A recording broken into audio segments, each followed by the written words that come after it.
We all love those of us who know him, love him.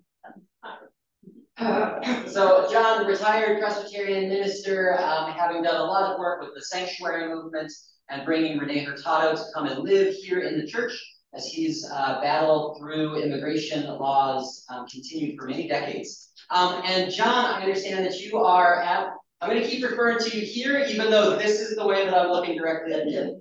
So I hope that works out. John, how is life? How is retired life down there on the board, John? Well, I am sitting on the beach in a friend's home in Puerto Penasco, Sonora. And it is beautiful. Well, I'll show you. Let's see. No, you probably can't see the ocean out there. Well, yeah, you can. So retirement is really tough. But the border is a continuing crisis in human rights and policy, and it keeps me out of the bars and off the streets as often as I can do that as well. Nora, let me check times with you. What you would like our time to be this morning, and how much time for questions and dialogue and all that sort of stuff. Sure, sounds good, John. So this morning we've got a solid 30 minutes. You could even go 45 if you really wanted, but we wouldn't be able to get as many questions in. Does that answer? Okay, so 30 minutes and then time for questions? Yeah. An hour total. That sound right? Yeah, that sounds right. Okay, all right. So let's talk about ancient history here. Sanctuary movement began again, as you all know, I'm sure, that sanctuary is an ancient tradition in almost every culture, indigenous and Jewish and Christian and others forms of faith that goes back thousands of years. And it is a concept that says sacred places must be sanctuary from time to time when human rights and human life are threatened. In the most ancient tradition of ours, God, when the people flee slavery in Egypt and cross the desert for 40 years and are about to enter the promised land, God sets aside cities of sanctuary for those whose lives or human rights are threatened by blood feuds and tribal warfare. There are places where people fleeing for their lives can go and find safety and care there. And that has been handed down again and again and again and again as an essential mission of faith communities and people of faith. So we just adopted it in the case of Central American refugees fleeing El Salvador and Guatemala and the repression there and the widening civil war within all of the nations of Central America in the early 1980s. And as those refugees began to arrive at the southwest border of the United States, the policy of the United States, because we were allied with the military and the dictatorships of Central America, was they're not refugees because they're leaving one of our allied nations and Central America. And so the question was what to do. And we began, like all good Presbyterians, we wrote a grant and got funding for a legal aid effort, hired attorneys and paralegals, help people fill out applications for political asylum, represented them in courts, and it took about a little less than a year to realize that no one, if they were from El Salvador or Guatemala, were getting political asylum in the United States. And one of the volunteers who was working with us on that legal aid project came to me. His name was Jim Corbett, and he was a Quaker. And he said to me, John, I don't think we have any choice under these circumstances. Circumstances was the refusal of the United States government to recognize refugees from Central America as refugees with a safe status here. And he said, I don't think we have any choice under the circumstances except to help smuggle refugee families safely across the border so that they will not be captured by Border Patrol. Because once they're captured, they're inevitably going to be deported. And I said, really? We don't have any choice? And he said, no, we don't. And he said, look at two moments in history. One was, of course, the old Underground Railroad that helped runaway slaves cross state lines and move through an underground railroad to safer and safer places, many of them on to Canada. And he said, as we read history, those people who formed that Underground Railroad were people of faith. They got the faith right. And I said, well, yeah, that's how I read history. And then he pointed to almost the complete failure of the church in Europe in the 1930s and 1940s to protect Jews and others fleeing the Holocaust. And that failure, he said, was the worst chapter in church history in his judgment. And he said it was a complete failure of faith.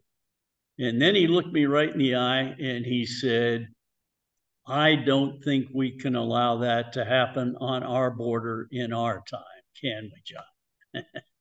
And I did the usual dodge that clergy have been taught to do in seminary. I said, well, I'll have to pray about that. And went back to him about 2 days later after some sleepless nights and said, yeah, you're right, Jim. I'd have to burn my ordination certificate, wouldn't I, if I didn't say yes to you.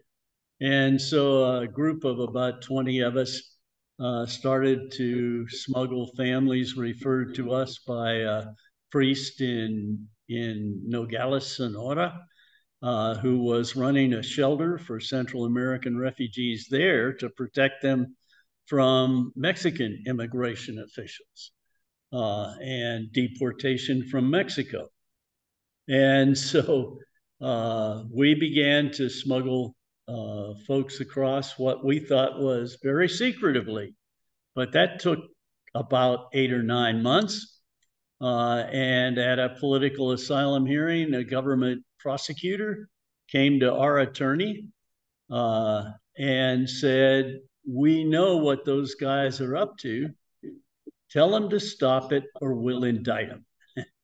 And that gave birth to the sanctuary movement because we tried to understand what that meant for everything that we were trying to do to protect Central American refugees, and decided well, the only choice we have under the circumstances is to go public before they indict us.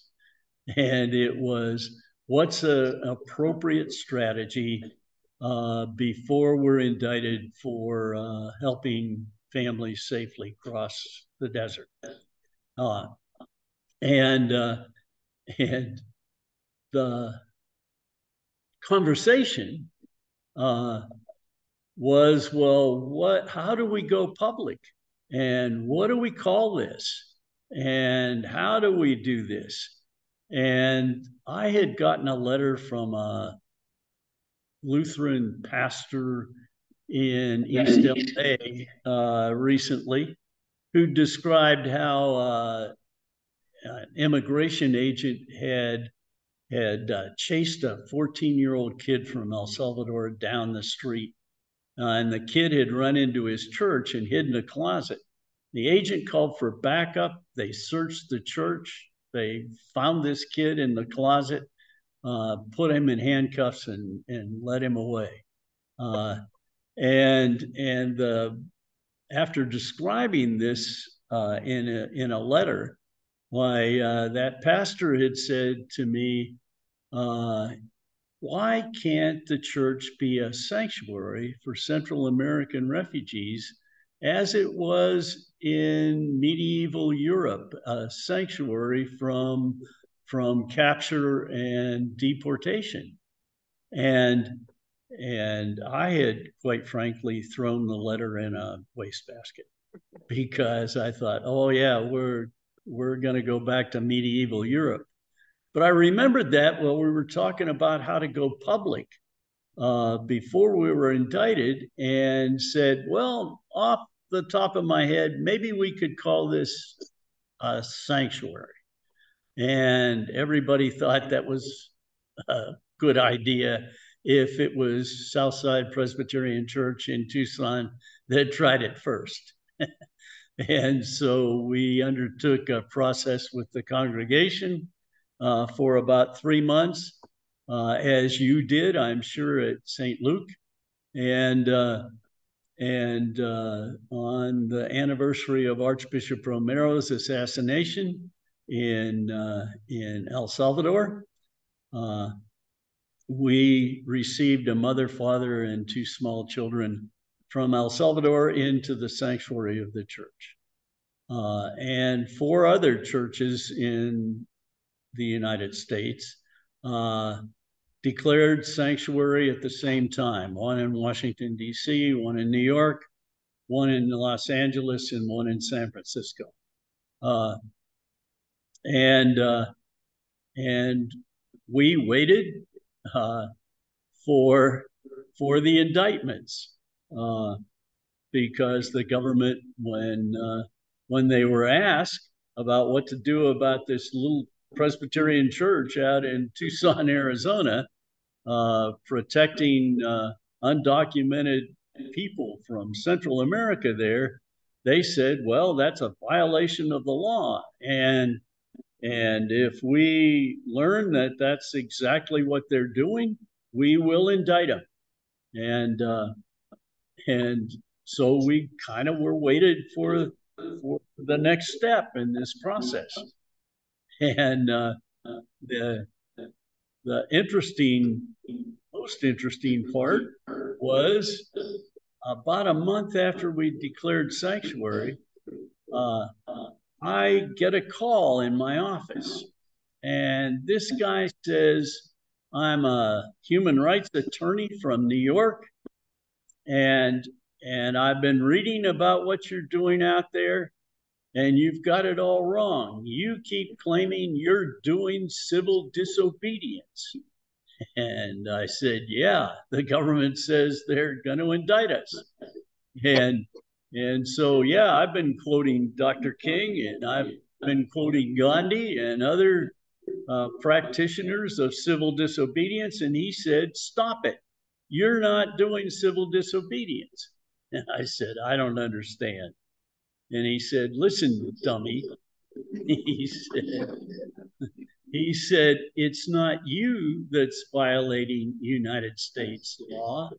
it's the government that's committing violations of United States refugee law.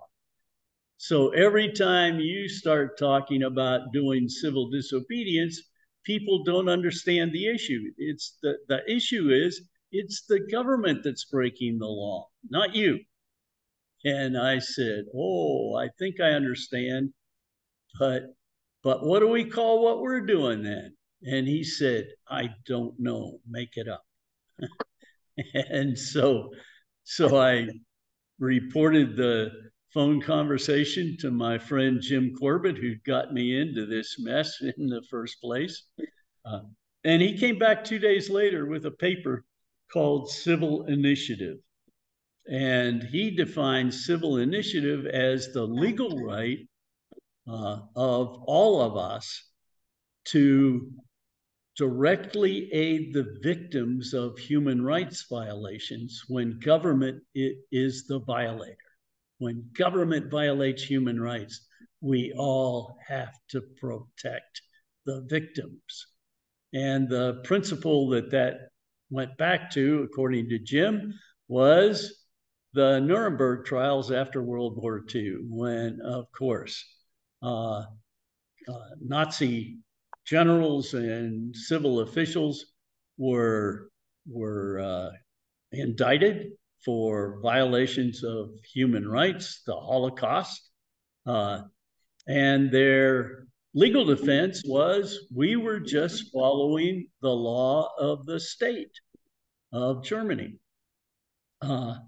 And up until that time, that had been the highest standard anyone could be held in a court of law up to that point in history. And of course, it was the United States prosecutor at Nuremberg that argued that's not the highest standard, the law of the state. The highest standard is international law and human rights.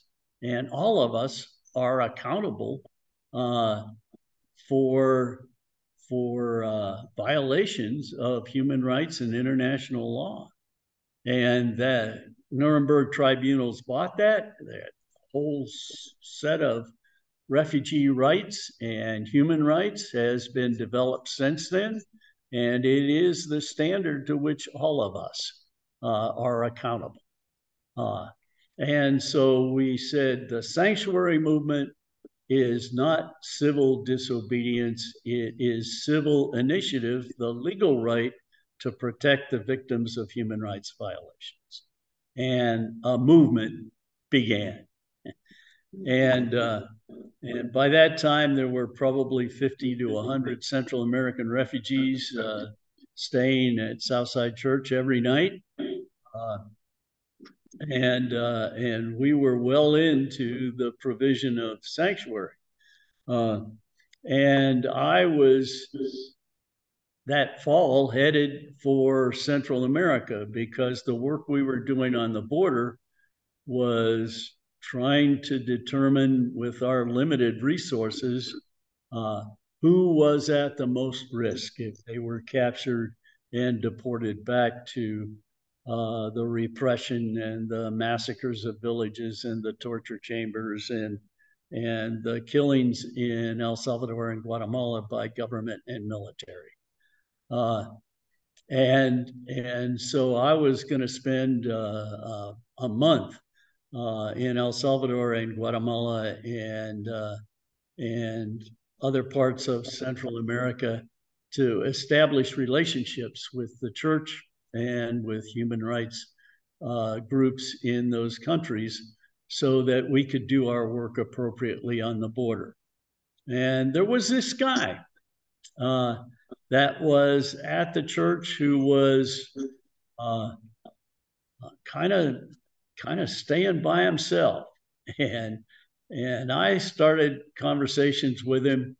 And after a while, he trusted me enough to tell me why he'd fled El Salvador. And his name was Rene, who you know his story very well. And I knew, and we all knew that he would be in great danger for his life if he were ever apprehended and deported back to the Treasury Police of El Salvador. Hey, John, can I stop you right there real quick?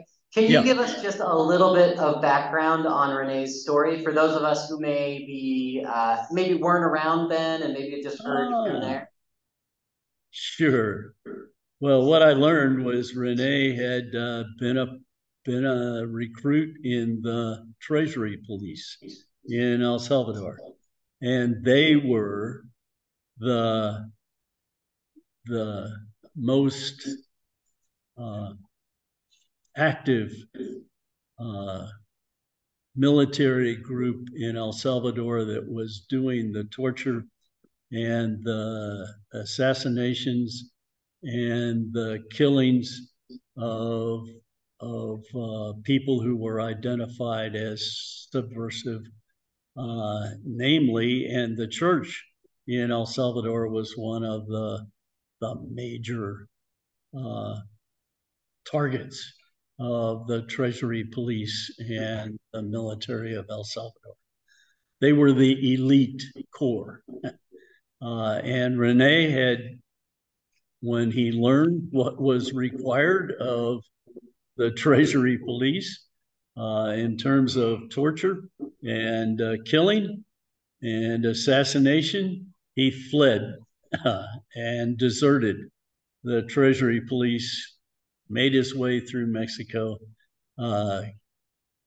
found his way to Southside Church, and he knew and I knew that his life would be instantly in danger if he were ever apprehended by the United States government and deported. So that's a nutshell version of why, when I was leaving, I knew that this is the guy who would be at greatest risk if sanctuary ever failed, and the government did try to take out refugees who were staying at Southside Church, as they had threatened to do again and again. And so I knew a guy in St. Luke Church. Well, we had become close friends by the name of Art Bell.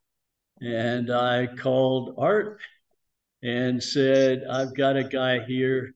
I know that St. Luke Church has been talking about sanctuary, and I need to get him to your church because I know St. Luke Church, and I know Dick Lundy, and I know you, and I know you would provide the best protection I know for the most vulnerable refugee I know. And Art said, well, I'll talk to Dick and see. And Dick called me and said, well, we've been talking about that in a session, but we haven't even started a process with the congregation yet. And I said, well, Dick, this is kind of a challenge. Can you do this sometime in the next 3 weeks? Because I was leaving for El Salvador. And he said, I'll try, which was the great word that I needed to hear. And I don't know what the process was that you all went through. But I got a call from Dick saying, we will receive Renee into the sanctuary of St. Luke Church. And you did, your congregation did, and I got reports periodically about how Renee was safe at St. Luke, that the government had made a number of threats, but he was protected there. And then, and I don't remember the date, but I get a call from St. Luke that said they just grabbed Rene from a classroom in the university where he was studying, and put him on a plane, and the plane headed for Texas for Rene's deportation back to El Salvador. And all of us knew what that meant. They said, we're going to do our best. And a day later, I get a call from St. Luke Church and your congregation and your pastor saying, we got Rene back. We called every congressperson and senator and government official in Minnesota, and they turned the deportation around, and he's back at St. Luke. It was an amazing, just miraculous saving act that your church pulled off, and you're going to have to talk to folks to get the detail of that story and how that happened, because we all were pretty frantically preoccupied with our own sanctuary work. Sanctuary had turned into a movement. By 1984, I think there were 280 churches, synagogues, and monasteries and convents that had provided sanctuary for Central American refugees. The Underground Railroad had developed to the point that we could move people anywhere in the United States where faith communities were declaring sanctuary. And beyond that, churches and synagogues and cities began to declare themselves cities of sanctuary and instruct their public employees not to cooperate with federal immigration officials. And colleges and universities did the same thing. This had become a movement of resistance against government violations of refugee and human rights here in the United States. And then I got a call from a pastor in Germany, in Berlin, who said, well, we declared sanctuary here to protect refugees in Germany, and the movement is spreading across Europe as well. And then I got a call from Canada that said, and we're doing sanctuary here in Canada for refugees who are threatened with deportation here in Canada. And so we had a global movement, and I see my time is up to talk about just the origins of sanctuary. Let me take just a moment to say where we are today. Absolutely, John, go ahead. Sanctuary is a global movement that is grounded in faith communities, but has moved into the secular realms. They use the same word, sanctuary. When cities and counties, I think there are 4,300 cities and counties in the United States now that have declared themselves sanctuaries and instructed their public employees not to cooperate with federal immigration officials.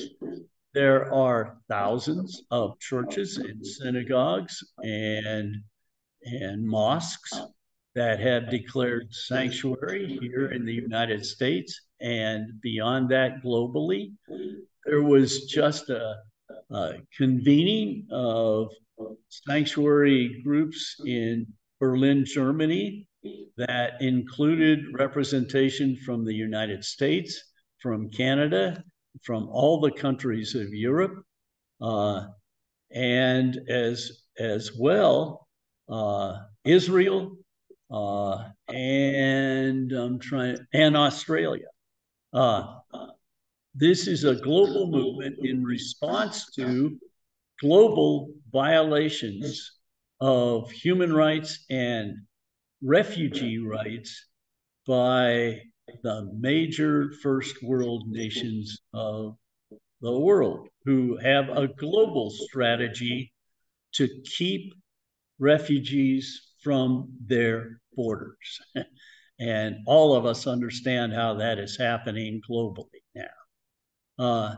And there is a global first world strategy to use the Mediterranean Sea, the deserts of North Africa, the deserts of the southwest of the United States, to deny people their fundamental human right to seek refugee status when their lives and the lives of their families are threatened.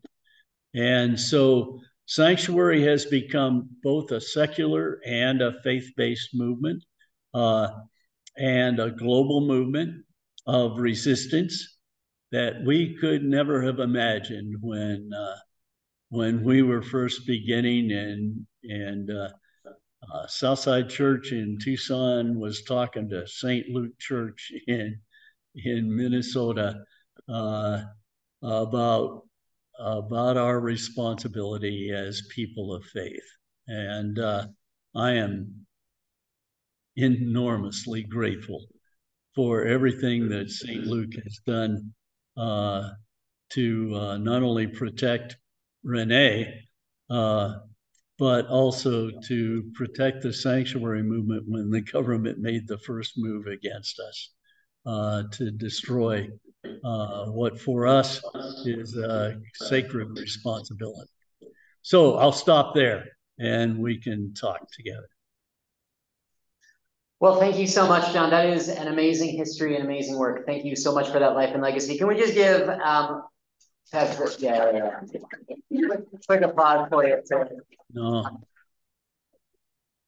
Whole reason for this morning was for me to thank St. Luke for everything that you all have done. You did the extraordinary work. So as we turn to a time of questions, I have one to kick us off. When you were first doing that work, when you were first reaching out to your first colleague across the border and trying to set up these networks, what's something now, given years later, what's something that you wish you had known? For those of us who are looking to start this work anew in a new climate, what's a piece of wisdom that you might offer? Yeah, I've considered that and I've been asked that. It's a great question. And my response has always been, I wish we had done it sooner. We didn't declare sanctuary until 1982. And by that time, literally hundreds of people had been deported the previous 3 years, and many of them did not survive the process of deportation. And I wish we had the background and the understanding to resist before we did, because public resistance to violations of human rights is in my judgment the only non-violent strategy that's appropriate under the circumstances of basic violations of human rights. And And I wish we'd been smarter. I wish we'd been more prepared to have that conversation sooner. We could have saved a lot more lives. But even though we came to that party late, the judgment of the academics. I mean, I appreciate very much the work of academics who study these things and movements and strategies and try to quantify what their significance has been. But I bow to the academics because I've got other work to do. But the assessment has been that the sanctuary movement succeeded in stopping the deportations to El Salvador and Guatemala in 1989. And that about 500,000 Central Americans eventually have attained permanent resident status here in the United States as a result of that work. And the work of all of the faith-based communities and all of the cities and counties that joined the resistance, the public resistance, and all of the great lawyers who finally determined in the courts that we were right, that it was the government that was violating United States law by continuing to deport Central Americans and force the government to stop it. So yeah, I wish I'd been smarter and started earlier. Well, that's fair. Hey, as I move over here to get some questions, I just want to say that a dear friend of mine growing up in 1985 was a family from El Salvador. And of course, I had no idea back then, but your work made their lives feel safer here. And that just really touches me in a way that like I didn't expect today. So thank you for that. John, what I hear from some family members and other people is, what do we can't have open borders. And I want the definition of what is open borders and do we have open borders? Because I think this is what I hear from some people. Yeah, I hear that too.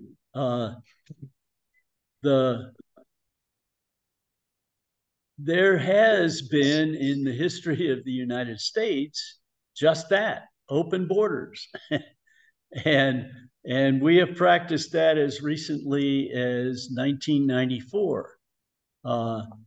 The strategy of the United States after World War II, the United States said in gratitude to Mexico for all of the workers who came north to help in the war industry and in the agricultural industry and the hospitality industry in the United States during World War II, in gratitude for Mexico's contribution to World War II effort in the United States.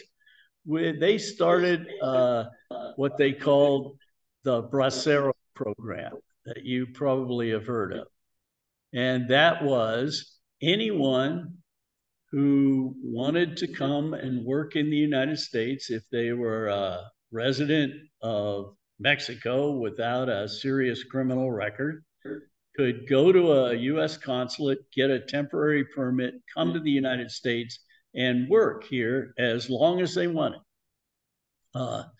And that Bracero program lasted until 1964, when the United States ended it because of that fear and anti-immigrant political movement in the United States. Oh, we can't have open borders, right? And so the problem for the United States at that point was, well, how do we continue to welcome the labor we need in the agricultural and hospitality industries and so much more, home construction industries in the United States. How do we do that if the politics of fear of immigrants uh, continues to make it impossible to do it legally? And the answer was, oh, we'll just put a token presence on the border of Border Patrol agents so that anyone who wants to come and work can work here in the United States because it's easy. It's not a problem to cross the border without documents and go to work in the United States. And it has a kind of intrinsic advantage to the economy of the United States because all these new employees will be undocumented and we can exploit them in wages, we can exploit them in work conditions, we can exploit them in all the ways you know about. And they'll always be vulnerable and they'll never forget it. And so that's what we did from 1964 to 19, this is 30 years. We just put a token presence of Border Patrol on the border. To give you an example, in the Tucson sector of the border, back when we were smuggling refugees across the border, the number of Border Patrol agents in the whole Tucson sector in hundreds of miles of border was 784 Border Patrol agents for those hundreds of miles. So you can imagine, you rarely saw those guys. And now in that same sector of the border, there are 4,300 Border Patrol agents, plus all the technology and all the drones and all the helicopters and all the technology. So for a 30-year period up till 1994, the border was literally open for anyone who wanted to come and work. And then they started the zero border enforcement strategy called prevention through deterrence that uses death in the desert as a deterrent to other migrant workers trying to cross. And they have literally thrown everything, including walls and helicopters and drones and technology and vehicles and everything else you could imagine at trying to secure the border. And as you all know from the articles in the newspapers, the border is still being crossed regularly. It is not possible to build walls tall enough to secure the border. So what we need to do is figure out what are our needs and what are our neighboring nations' needs and what are the global needs of people to migrate, because migration is a basic human right.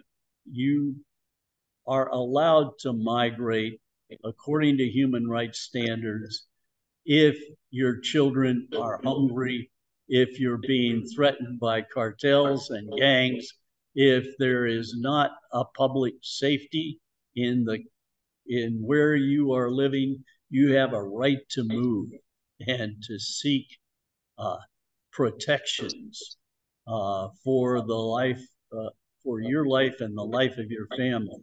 That's a global standard.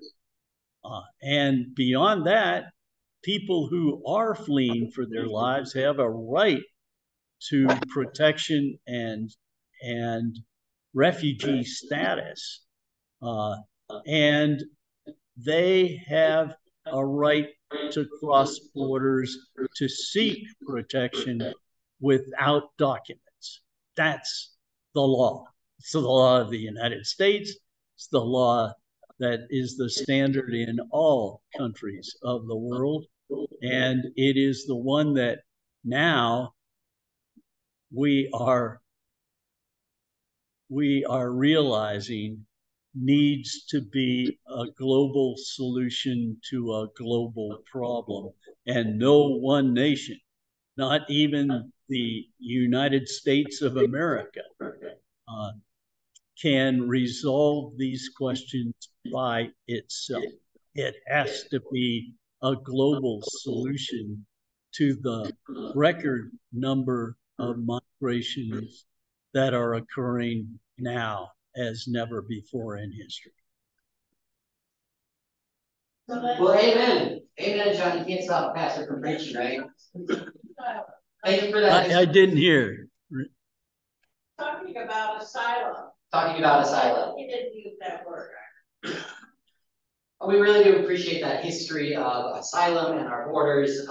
That may be new information for some folks, maybe not some others. Do we have other questions from the crowd? Other questions for John? We've got about 10 more minutes, but should we just let him preach a little bit longer? John, talk about what Southside has done since the 80s. So, yeah, John, the question here from the crowd, you got about 10 more minutes left. It sounds like we're wondering, thank you for this history lesson. What have you been doing since the 80s? What's the present reality of this work? Well, as this border enforcement strategy began to be unveiled in the Clinton administration, and then got redoubled in the next Bush administration, we became aware that the United States was funneling the migration into the deadliest areas of the desert south of Tucson, and then using those deaths as a deterrent to other people trying to migrate and trying to seek asylum. And the deaths have turned into tens of thousands of deaths in our desert. As those of you who migrate from Minnesota to Arizona on a semi-annual basis know. And so we pulled together folks who were involved in the sanctuary movement in the 1980s,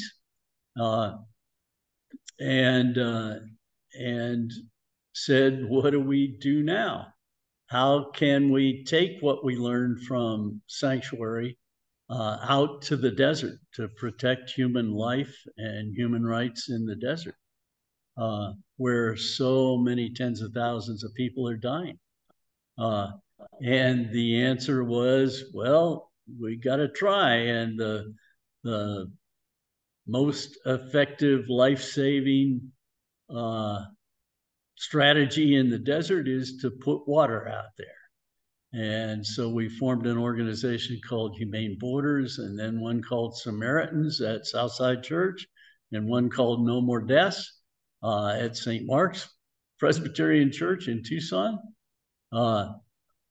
and began to put volunteers and humanitarian aid workers in camps in the desert, volunteers that went out every day from Tucson in four-wheel drive vehicles loaded down with food and water and emergency medical gear, and took what we had learned about civil initiative and strategies during sanctuary, to take that concept to the desert and try to create life-saving centers of humanitarian aid in that desert region. And we've been doing it ever since. And it's saved a lot of lives. We've also held the Border Patrol accountable for their violations of human rights, and that we have documented and taken to court. And the Tucson sector of the Border Patrol is now under federal court supervision because of their, as the court said, federal court said, their violations of basic human rights and abuse and deaths of migrants and refugees along the southwest border.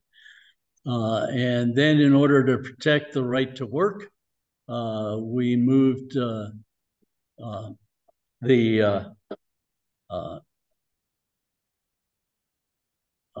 folks who were undocumented and seeking work as day laborers, and were doing so on the street or at Home Depot stores, where they were vulnerable to Border Patrol and often police harassment. We moved them onto the parking lot of Southside Church so they could have a safe place to seek work and to get a fair wage for their work, and help them organize to protect themselves and their families in a day labor center at Southside Church.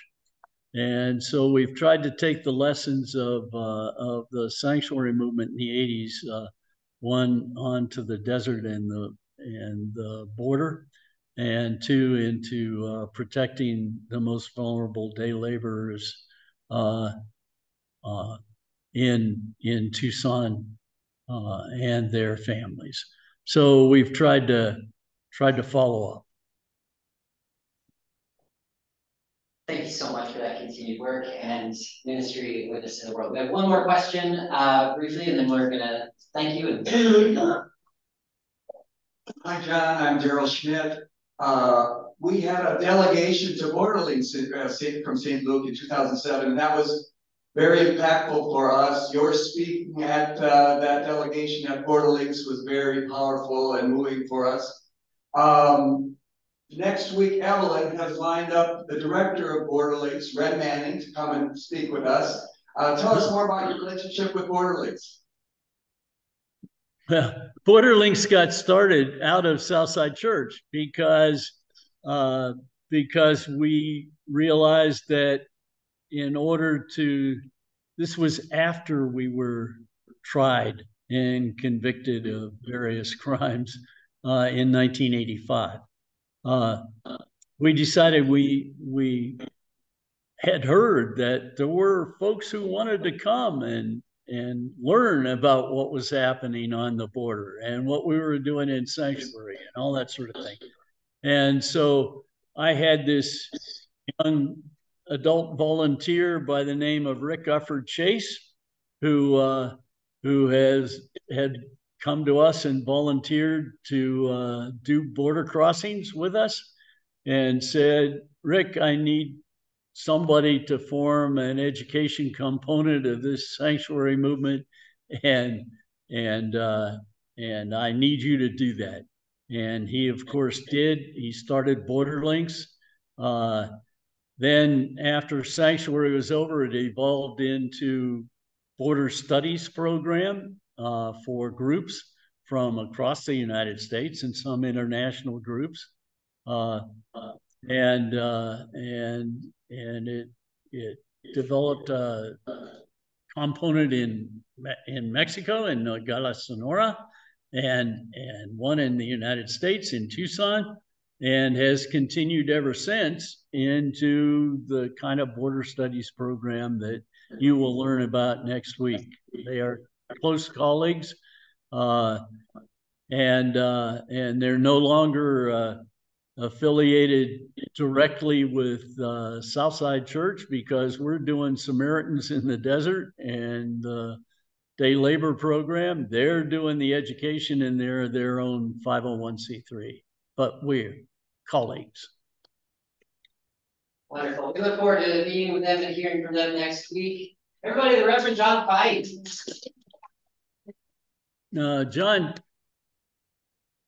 John's here to say thank you to St. Luke and to say to all of you who migrate annually from Minneapolis to Tucson, we look forward to seeing you this fall. What's happening this fall? We missed that. Oh, we look forward to seeing some members of St. Luke's migrate to Southside Church in Tucson and Green Valley and Saurita and parts of the Sonoran Desert.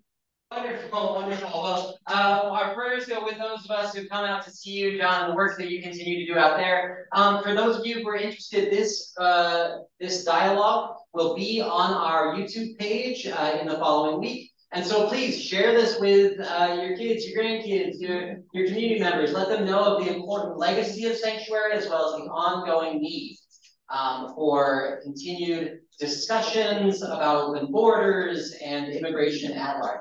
Thank you all for being here, and we will see you later to work.